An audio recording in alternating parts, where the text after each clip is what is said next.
This one was titled Real Ghostbusters Handheld Game. Again, marketing geniuses! This is probably the rarest of the Ghostbusters Remco items. You play as Peter at the firehouse, and you have to battle ghosts that's trying to land on the bottom of the screen.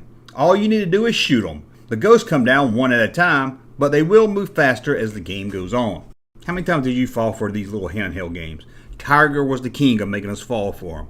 You saw them at the store, you're like, I gotta get me a Tiger game. I've got to get that game in a handheld. It's horrible, wasn't it? I don't think I ever played one that was fun, or if it was fun, it wasn't fun more than 3 or 4 minutes. Hate these handheld games. Well, there was one more from the Ghostbusters Remco line. This one was titled Trap the Ghost Handheld Game. Well, at least getting a little bit more creative with the names now. This is the most common of the handheld games, and it looks just like the other one. And again, you're Peter. Someone needs to tell Remco there was more characters than just Peter. Anyway, you're Peter, and again, you have to battle ghosts as they're trying to land at the bottom of the screen. Okay, this is just the same game, other than now they gave it a title, and instead of standing in the firehouse, you're now standing on a street. Basically the same game, and I can guarantee, although I never played them, both of them's probably not fun at all. Unless you're some big Ghostbusters fan, you'd probably love them, but then I would have to ask you, who you gonna call? Now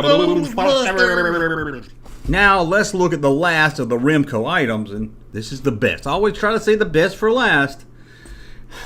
A real Ghostbusters working telephone. The real working telephone. They didn't want you to think this was some toy.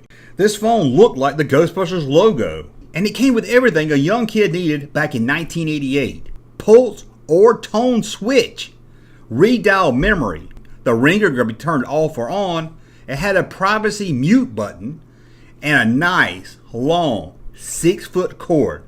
We're talking classic twisty phone cord.